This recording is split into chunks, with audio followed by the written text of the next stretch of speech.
I didn't catch my girlfriend cheating.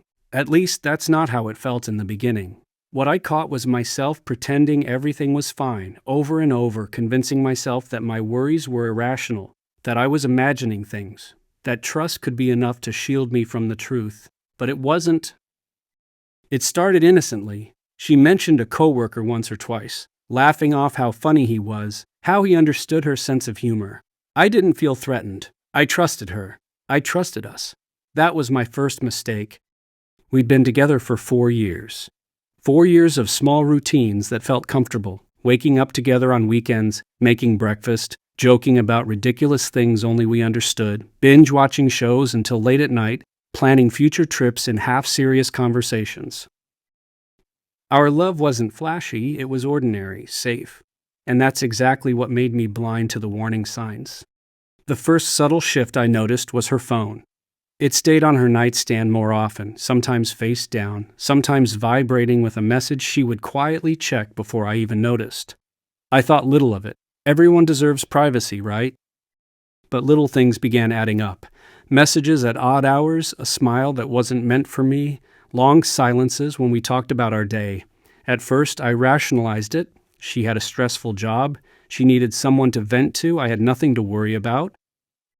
I remember one Sunday morning vividly. We were in the kitchen making pancakes, laughing because I burnt the first batch. She seemed distracted, checking her phone just a little more than usual. And when she glanced at it, there was a brief smile, almost imperceptible. I didn't notice it then, but now, remembering it, it was the first time I felt that knot in my stomach, the first whisper that something wasn't right. Weeks later, the knot became a shadow. I began replaying conversations, analyzing every word, every laugh, every delay in response. I blamed myself. Maybe I was boring. Maybe I had stopped trying. Maybe this was normal in a long relationship. So I did what people do when they feel someone slipping away. I tried harder. And the harder I tried, the further away she felt. The night it all became real wasn't dramatic. She was asleep, curled up on her side, her phone buzzing quietly on the nightstand. I reached for it to silence the notification and froze. The preview message flashed on the screen. I miss you. Today felt empty without you. My chest tightened. For a moment, I told myself it was a mistake, a message to someone else, a wrong number. Then I saw the name, someone I had never heard of.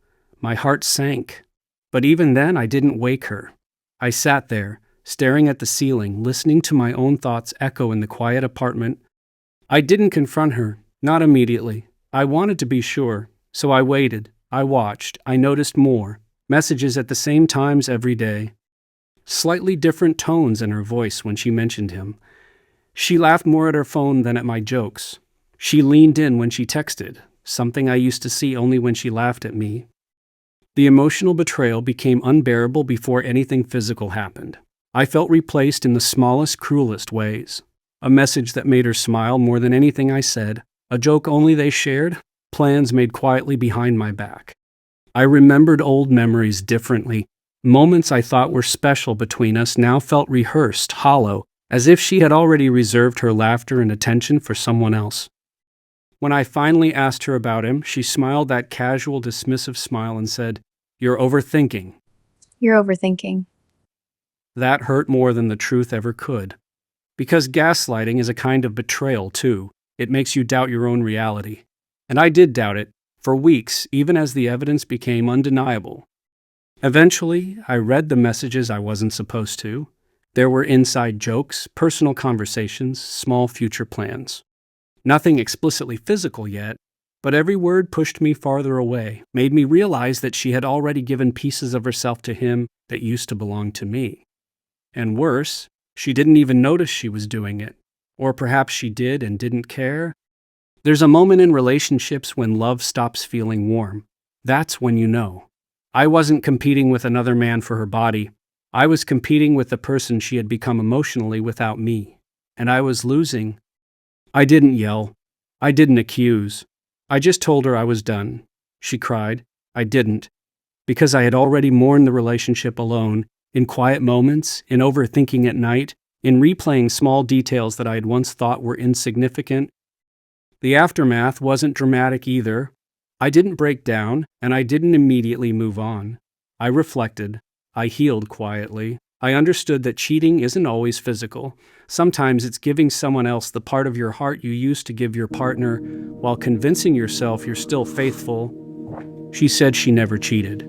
Maybe she believed that herself. But if you give your heart to someone else, if your attention and affection are already elsewhere, you've already left. And by then, there's nothing to bring back.